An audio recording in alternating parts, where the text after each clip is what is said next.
1930 की दहाई के वस्त में अंग्रेज राज के जेर असर इस्लामी पर्दे से मुताल्लिक भी एतराजात शुरू हो गए। सैयद मौदूदी ने इस मौजू पर भी कलम उठाया और यूं उनकी किताब पर्दा मंजर आम पर आई। इस हसासियत को बहुत अच्छी तरीके से महसूस कर लिया था कि मगरिब इस तरह से एक पर्दे का जो हुक्म है इस्लाम का और कुरान का, इस हुक्म को कहीं नजरअंदाज न कर दिया जाए या इसकी अहमियत को कम न कर दिया जाए। और औरत को इस फरेब में मुब्तला करने की लहर कि घर उसके लिए कैद खाना है और बाहर जो जाना है, जो उसकी आज़ादी निस्वा का नारा लगाने वाले लोग थे। तो मौलाना उन सब का मुकाबला करते हुए नौजवानों को फिर इस्लाम की तरफ लाना चाहते थे। इस बुनियाद पर मौदूदी साहब ने एक अहम कदम उठाया और मैं ये खुद समझता हूँ कि ये उनका एक जिहाद था। 1938 में जमीयत उलमाए हिंद और कई उलमाए कराम ने कांग्रेस के मुत्तहिदा कौमियत के नजरिए की हिमायत की, जबकि सैयद मौदूदी का मौक़िफ़ था कि मुत्तहिदा कौमियत का तसव्वुर मुसलमानों की इज्तिमाई शनाख्त के खात्मे के मुतरादिफ है। जब मगरिब में टेरिटोरियल नेशनलिज्म, रेशियल नेशनलिज्म, ये सब परवान चढ़े तो सबसे पहले अल्लामा इकबाल ने उसको चैलेंज किया। अल्लामा इकबाल भी बड़े तवील अरसे तक कौम परस्ती के खिलाफ और पैन इस्लामिज्म के हक में रहे और इसीलिए मौलाना मौदूदी से भी ताल्लुक इस्तवार हुआ था अल्लामा इकबाल का।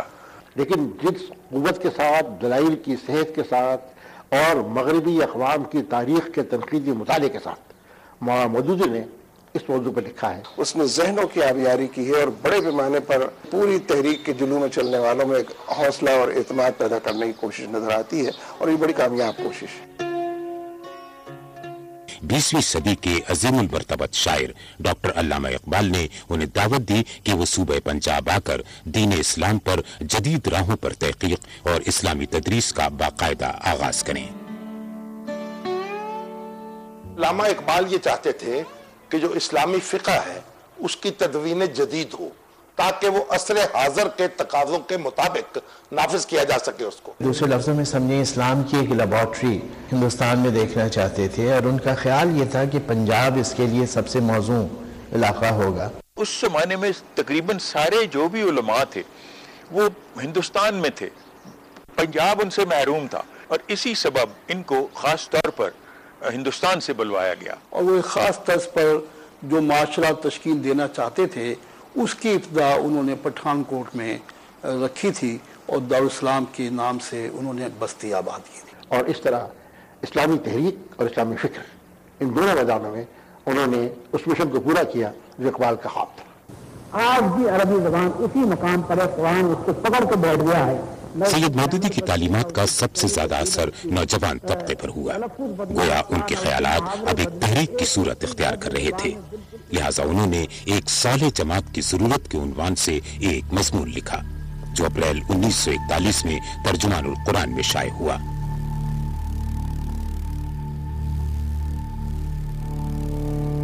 यूं 26 अगस्त 1941 को तकरीबन 75 अफराद के इज्तिमा में मौलाना मौदूदी ने जमात इस्लामी के क़याम का ऐलान किया। शुरका ने उन्हें इस तहरीक का बानी मुंतखब किया।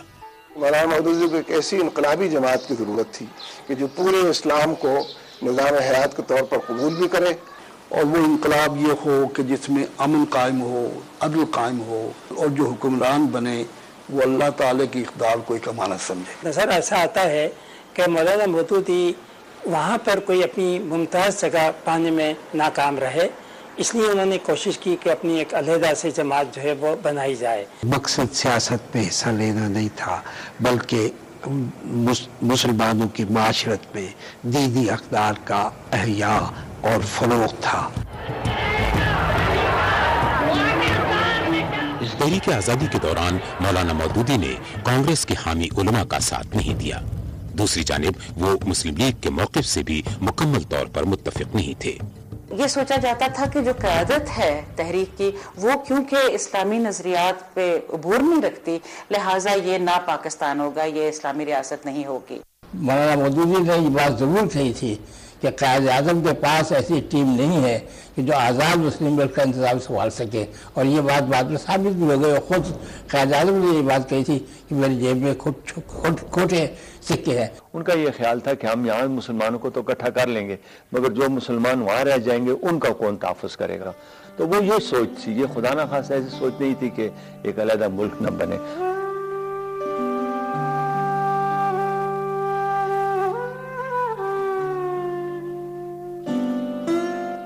ہجرت بلا شبہ کسی بھی انسان کے لیے ایک کٹھن آزمائش ہوتی ہے، مگر پٹھان کوٹ سے لاہور ہجرت کرتے وقت مولانا نے بہت بہادری اور ذمہ داری سے حالات کا مقابلہ کیا۔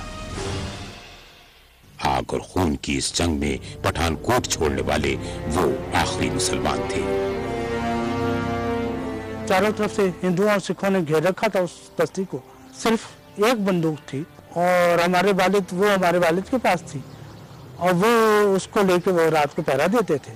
تو ہماری والدہ بتاتی ہیں کہ کھانا پکا ہوا چولہے پہ رکھا ہوا تھا، وہ بھی اٹھانے کی اجازت نہیں ملی، اور آ کے اور ٹرکوں میں بیٹھ گئے۔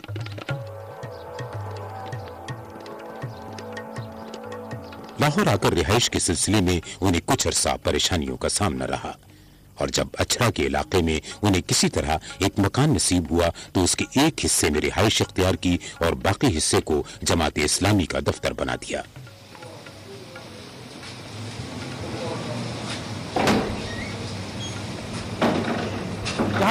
یہاں پہ بیٹھے بات کریں، یہاں پہ ہمارے والد روز عصر کے بعد باہر بیٹھا کرتے تھے، اور ان کا مقصد یہی ہوتا تھا کہ لوگ آئیں، جو بھی میرے سے ملنا چاہتا ہے آئے اور ملے، بات کرے، کیونکہ جو تو ان کا لکھنے پڑھنے کا ٹائم تھا وہ ڈسٹرب نہ ہو۔ رات بھر نیند لینے کی بجائے وہ تحقیق و تصانیف میں مشغول رہتے۔ اتنا کام انہوں نے کیا، علمی کام کیا، کوئی کام آدمی کے بس کا کام نہیں ہے۔ مثلا ان کے آپ کے کام کو اگر آپ ان کی زندگی میں پھیلائیں، ان کے پیدا ہونے سے لے کے مرنے تک، تو 4 فل اسکیپ پیج انہوں نے ڈیلی لکھے ہیں۔ اب اتنا لکھنا کوئی ممکن ہے؟ کہا جاتا ہے کہ مولانا کی مصروفیت کا یہ حال تھا کہ انہیں گھر سے متعلق بہت سی باتوں کا نسبتاً دیر سے علم ہوا کرتا تھا۔ ایک بار چھوٹے بہن بھائی میرے بیمار تھے کافی، تو امی نے نوکر سے کہا کہ ڈسپینسر سے کہو کہ آ کے ٹیکا لگا جائے۔ نوکر نے آ کے کہا کہ ڈسپینسر کہہ رہا ہے میرے پاس بالکل ٹائم نہیں ہے، گھر کے ڈاکٹر صاحب سے لگواؤ۔ تو انہوں نے ایک دم پوچھا کہ گھر کے ڈاکٹر صاحب کون ہیں؟ امی نے کہا یہ موزی سامنے بیٹھا ہے، یہ ہے گھر کا ڈاکٹر۔ تو ابا جان نے حیران ہو کے میرے بھائی کی طرف دیکھا، کہنے لگے یہ کب گیا میڈیکل میں، اس نے کب لیا میڈیکل؟